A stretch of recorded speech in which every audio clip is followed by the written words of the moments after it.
Tonight, the buyer of this record-breaking $69 million digital artwork has been revealed as someone based in Singapore.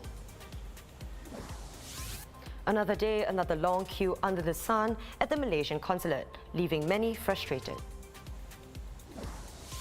And 10 new charges filed against the driver of a Maserati who was handed a lifetime driving ban last year.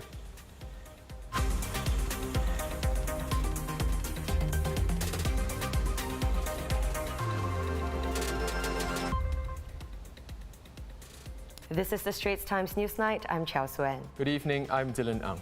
The mysterious Singapore investor who spent a record $69 million worth of cryptocurrency on a digital collage has revealed his identity. The buyer had caused quite the stir in the artwork when he bought the record-setting work. Every Day's The First 5,000 Days, a virtual mosaic by digital artist Beeple. After days of intense media coverage and speculation over his real identity, he announced himself to be Mr. Vignesh Sundaresan, an entrepreneur, coder and angel investor in blockchain technologies. He and his collaborator Anand Venkateswaran said they are immigrants from Tamil Nadu, India. They said the point was to show Indians and people of color that they too can be patrons, that crypto was an equalizing power between the West and the rest, and that the global South was rising. Long queues again today outside the High Commission of Malaysia. From first thing this morning, many turned up at the consulate to renew or collect their passports. And as you can see, quite a long queue had formed by around 8 a.m.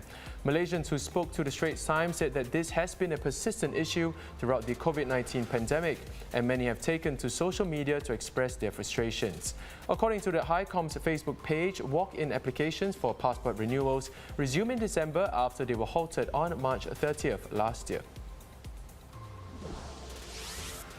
A woman from Singapore has been deported from Australia for overstaying her student visa and for illegal sex work.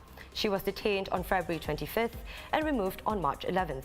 The woman, who was living in Brisbane, had allegedly facilitated illegal prostitution, which is also a breach of COVID-19 protocols in Australia. The Australian Border Force didn't name her and did not say where she was sent to. The driver of a Maserati who was handed a lifetime driving ban last year for driving a police officer for more than 100 meters is facing 10 new charges for traffic offences committed this year. They relate to 4 incidents between February 13th and March 12th, where 37-year-old Lee Cheng Yan allegedly drove and sped despite the ban. He was said to be driving a BMW in these incidents. Lee had received 4 years and 7 months jail for driving off in 2017 after being stopped by a police officer for not using his seatbelt, dragging the officer for more than 100 meters in the process. Diplomatic ties between the United States with major world powers have hit a new low. Harsh words were exchanged in public during the first meeting between senior US and Chinese officials since President Joe Biden took office. The 2-day talks began with US Secretary of State Anthony Blinken saying that the US would bring up its deep concerns about China's policies in Xinjiang, Hong Kong and Taiwan. He also criticized Chinese cyber attacks on the US and economic coercion of allies.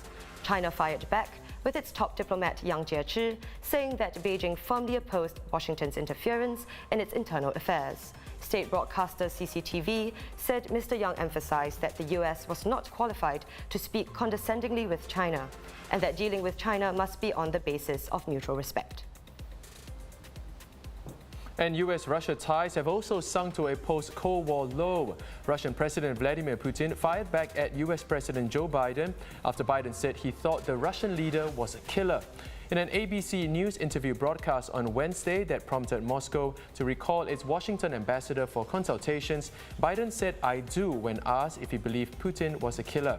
Putin, speaking on television, cited a Russian children's playground chant to scathingly respond to Biden's accusation with the comment that he who said it did it.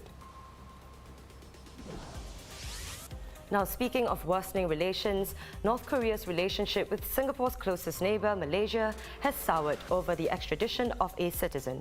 Pyongyang said it would sever diplomatic relations with Kuala Lumpur after a court there ruled that a North Korean man could be extradited to the United States to face money laundering charges.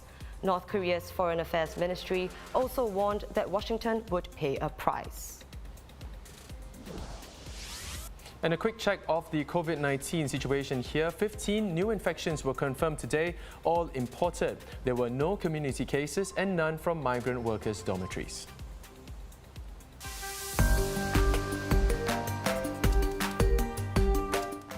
A return to the moon, that's what NASA is preparing for as it successfully carried out a key static test of its troubled Space Launch System rocket.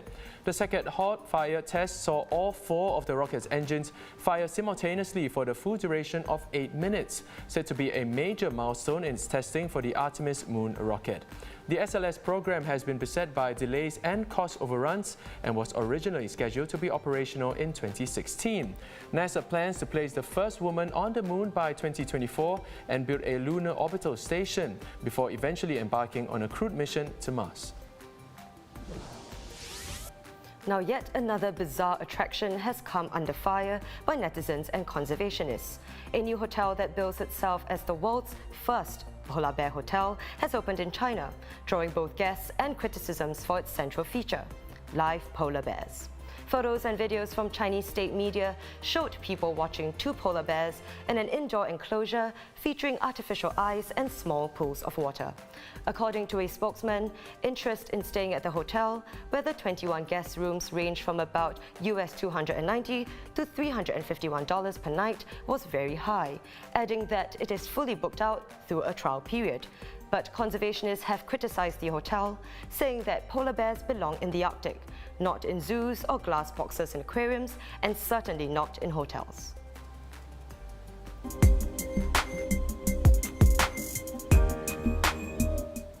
It's time, folks. Something for the weekend. The next best thing to binge on after WandaVision is now available on Disney Plus as The Falcon and the Winter Soldier begin streaming today. The 6-episode series will see Anthony Mackie and Sebastian Stan reprise their roles as Falcon and the Winter Soldier respectively, and promises to show fans what life is like in the superheroes universe following the spectacle of 2019's Avengers Endgame.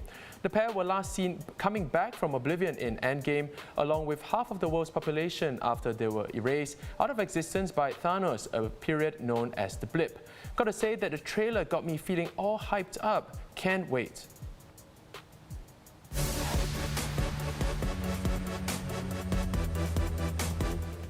Now, have you been struggling to sleep in the past few months?